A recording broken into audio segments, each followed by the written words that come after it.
அது எந்த விடயமாக இருந்தாலும் பிரச்சனையாக இருக்கலாம்.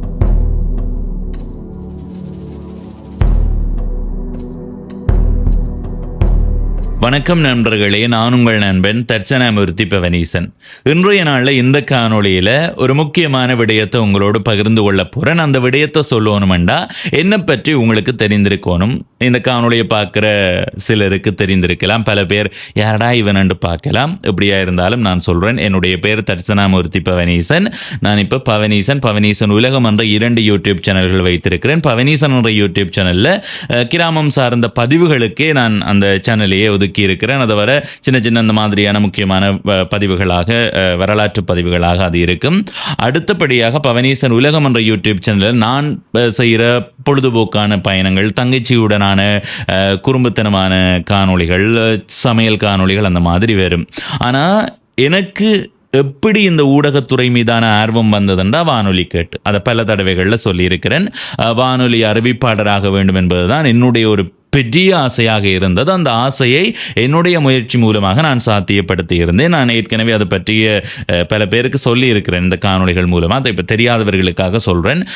முன்பு உயிர் வானொலி என்ற ஒரு இணைய வானொலியில் வேலை செய்து, அதுக்கு பிறகு ஐபிசி தமிழ் வானொலியில் வேலை செய்து, ஐபிசி தமிழ் வானொலியிலிருந்து விலகும் போதே நான் நேரடியாக யூடியூப் சேனலுக்கு வந்துட்டேன். இந்த அறிவிப்பாளராக வேண்டும் என்ற ஆர்வத்தோடு இருக்கிறவர்களுக்கும் அறிவிப்பாளர்களுக்கும் தெரியும், அறிவிப்புன்றது ஒரு வித்தியாசமான ஒரு விடயம். என்ன, இப்போ ஒரு வானொலி கேட்கும்போது உங்களால் அதை உணர முடியும் என்று நினைக்கிறேன். ஒரு வானொலி என்று சொன்னால் நிறைய தகவல்களை கொண்டு வர மாதிரி இருக்கும். பாடல்கள் ஒரு பக்கம் இருந்தாலும் அதை தாண்டிய நிறைய விடயங்கள் இருக்கும். இப்போ உதாரணத்துக்கு எங்களுடைய நாட்டில் ஒரு பிரச்சனை நடந்திருக்கின்ற, எப்பவுமே நீதிமன்றத்தில் வைத்து ஒருவர் சுட்டுக்கொலை செய்யப்பட்டிருக்கிறாருண்டா அந்த விடயத்தை பற்றிய தகவல்களை உண்மைத்தன்மையோடு பகிர்ந்து கொள்வதாக இருக்கும். அதே மாதிரி இப்போ உதாரணத்துக்கு இலங்கையில் பஞ்ச ஈச்சரங்கள் இருக்குது, அந்த பஞ்ச ஈச்சரங்கள் பற்றிய தகவல்களை பகிர்ந்து கொள்வதாக இருக்கும்.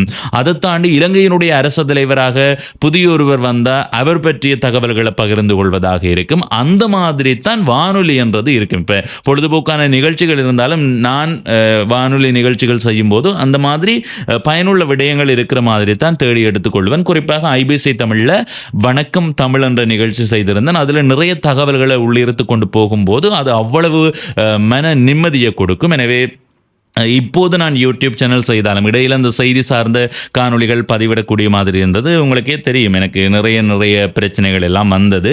அந்த பிரச்சனைகளால் இனிவரும் காலங்களிலையும் சில விடயங்களை நான் கையாள முடியாது, அதை பற்றி கதைக்கவே முடியாது. அப்படி கதைச்சா நான் என்ன நீங்கள் 20 வருடத்துக்கு சிறையில் தான் பார்க்க முடியும். அப்படியான பிரச்சனைகள் நிறைய இருக்கும்போது எனக்கு இந்த அறிவிப்புத்துறை மீதான ஆர்வம் இருக்கிறதால இப்போ கிட்டடியில் ஒரு அண்ணா ஒரு ஆள் வானொலி இங்கே செய்ய போகிறோம், அந்த வானொலிக்கு அறிவிப்பாளர் தேர்வுன்ற நேரம் நான் கேட்டேன். அந்த மாதிரி நான் செய்யட்டா என்ன மாதிரி கேட்டுட்டு அதுக்கு பிறகு யோசித்தேன். நான் இப்போ நாங்கள் ஓமண்டா அது ஒவ்வொரு நாளும் செய்யணும். என்ன, நாங்கள் இப்போ வெளி பயணங்கள் போகும்போது அதெல்லாம் சாத்தியப்படாமல் போகும். அதுக்கு பிறகு சரி என்ன பார்ப்போம்.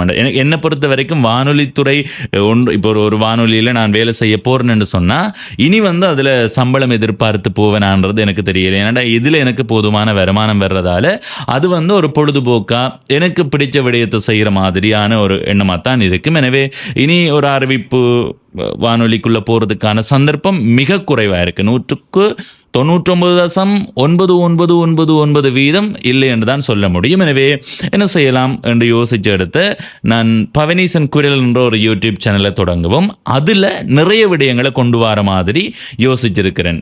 இப்போ இருக்கிற சேனல்லையே அதை செய்ய முடியாதுன்னு கேட்டால், இப்போ இந்த யூடியூப் சேனலில் நீங்கள் இப்போ என்னுடைய காணொலியை பின்தொடர்றீங்க, இந்த யூடியூப் சேனலில் பின்தொடர்றீங்கன்னு வைங்கோவன், அது கிராமம் சார்ந்த காணொலிகளை பார்க்கறதுக்கு தான் நீங்கள் பின்தொடர்றீங்கள் என்று சொன்னால் அதில் இதை போடும்போது அதுக்கான வரவேற்பு எந்த அளவு இருக்கும் என்று தெரியல. நான் முன்பு செய்திகள் எல்லாம் அதில் பகிர்ந்து கொண்டு அது ஒரு பெரிய அளவு பிரச்சனை. இப்போ நீங்கள் வெளியிலிருந்து பார்க்கும்போது என்ன இந்த தம்பி அதை செய்து இதை செய்து அதில் கிராமம் போட்டார், பிறகு செய்தி போட்டார் என்ன மாதிரி நீங்கள் பவனீசன் யூடியூப் சேனலில் பார்க்குறவர்களுக்கு தெரிஞ்சிருக்கும். ஆனால் அதில் என்னென்ன பிரச்சனைகளை எதிர்கொள்கிறேன், நான் வீட்டை எந்த அளவுக்கு எனக்கு என்ன மாதிரியான நெருக்கடிகள் ஏற்பட்டது என்றது எனக்கு தான் தெரியும். எனவே அந்த மாதிரியான விடயங்கள் எல்லாம் நடந்தது. ஒரு பெரிய குழப்பத்தோடையே என்னுடைய வாழ்க்கையும் சின்ன சின்ன ஒரு தடுமாற்றத்தோடயே போய்க்கொண்டிருந்தது. ஆனால் இப்போ ஒரு உறுதியான முடிவெடுத்து இந்த பவனீசன் குரல் என்ற யூடியூப் சேனலை ஆரம்பிச்சிருக்கிறேன். நான் போன மாதத்திலேயே அதை செய்யலாம் என்று யோசிச்சேன்னா அதுக்கான சந்தர்ப்பம் எனக்கு கிடைக்கல. இன்று 23ஆம் தேதி 2ஆம் மாதம் 2025ஆம் ஆண்டில் இருந்து பவனீசன் உலகம் என்ற யூடியூப் சேனல் நிறைய தகவல்களை கொண்டு வரதா இருக்க போது. எனவே எந்த விடயத்தை பற்றி பேசணும் என்றது எதிர்பார்க்கிறீங்க என்றதையும் உங்களுடைய கருத்தாக பதிவு செய்யுங்க. இப்போ உதாரணத்துக்கு இலங்கையினுடைய அரசியல் வேண்டாமே, என்ன அரசியல் நீங்கள் எல்லாத்தையும் போடுங்க, நான் எதை பகிர்ந்து கொள்ள முடியுமோ அதை பகிர்ந்து கொள்றேன். இப்போ உதாரணத்துக்கு எப்படி சொல்லலாம், பண்டாரவன்னியன் அவர்களை பற்றி சொல்லுங்க பவனீசன் என்று சொன்னால் நான் இப்படி இருந்து கதைக்கிறதுக்கான வாய்ப்பும் இருக்குது. சில வேளைகள் அதை குரல் எனக்கு அதில் ஒரு ஆர்வம் இருக்குது. நீங்கள் நிறைய பேர் பார்த்துருப்பீங்களே டிக்டாக் தளத்தில் யூடியூப் தளத்தில் எல்லாம் அந்த பெரிய ஒரு குரல் மாதிரி வருமே, அந்த குரலை எல்லாம் கொடுத்தது நான் தான். எனக்கு அன்றைக்கு கேட்கும்போது அதை எனக்கு ஏன் நான் அப்படி செய்யக்கூடாதுன்ற ஒரு மனநிலை வந்து போனது. எனக்கு நிறைய பேர் அனுப்பியிருந்தார்கள் டிக்டாக்ல. இப்போ கிட்ட இந்த பண்டாரவன்னியன் வன்னி இந்த மாதிரியான காணொளிகள் அதிகமாக பகிரப்பட்டது நீங்கள் பார்த்துருப்பீங்க. அது என்னுடைய குரல் தான். அது நீங்கள் எதை பார்த்தீங்களோ தெரியாது. இப்போ சில நாட்களுக்கு சில மாதங்களுக்கு முன்பு பகிரப்பட்டதெல்லாம் என்னுடைய குரல் தான். எனவே அதை பார்க்கும்போது எனக்கு பிடிச்ச விடயம் அதை அப்போ அதை செய்யணும்னு யோசிச்சதால அப்படி ஒரு முடிவெடுத்து இந்த யூடியூப் சேனலை தொடங்கி இருக்கிறேன். இந்த சேனல் அதிக பார்வையாளர்களை எதிர்பார்த்து தொடங்கப்படுற சேனல் அல்ல. எனக்கு பிடிச்சதை செய்யறதுக்காக தொடங்கப்படுற சேனல். அதை விட ஒவ்வொரு நாளும் காணொளி போடணும் என்று நான் முயற்சி செய்ய போறதும் இல்லை.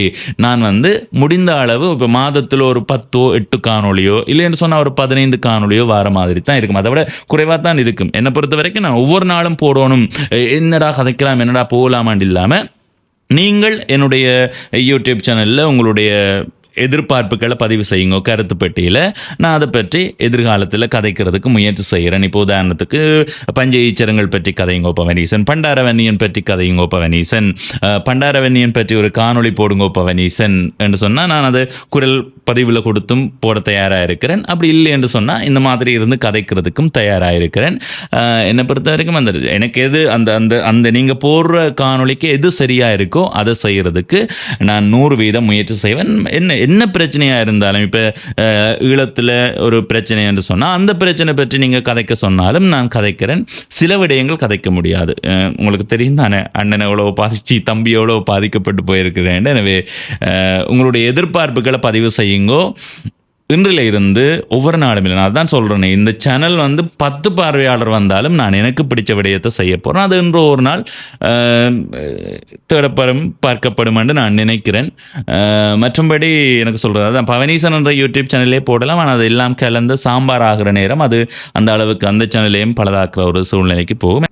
தமிழ் கட்சிகளுக்கு வாக்களிப்பதா சிங்கள கட்சிகளுக்கு வாக்களிப்பதா நல்லது என்ற ஒரு விடயத்தை நீங்கள் சொல்கிறீங்களேன்னு சொன்னால் நான் என்னுடைய கருத்தை மட்டுமே பகிர்ந்து கொள்ளாமல் பொதுமக்களோடையும் கதைச்சு நிறைய பேரோட கதைச்சு ஒவ்வொரு திரும்பப்படியான மனநிலையில் இருக்கிறார்கள் என்றது ஒரு தெளிவான விளக்கமாக பதிவு செய்கிறதுக்கு முயற்சி செய்கிறேன். அதே மாதிரி இப்போ இலங்கையிலிருந்து வெளிநாட்டுக்கு செல்பவர்களினுடைய நிலை எப்படி இருக்குது, எந்த அளவுக்கு போகிறார்கள் என்றதையோ இல்லை அதான் நிறைய நீங்கள் சொல்லலாம். இப்போ என்ன திருக்கோணேச்சரம் பற்றி பகிர்ந்து கொள்ளுங்கன்னு சொன்னால் நான் அதை பற்றி 100% தேடி ஆராய்ந்து அந்த விடயங்களை பகிர்ந்து கொள்ள காத்து இருக்கிறேன்.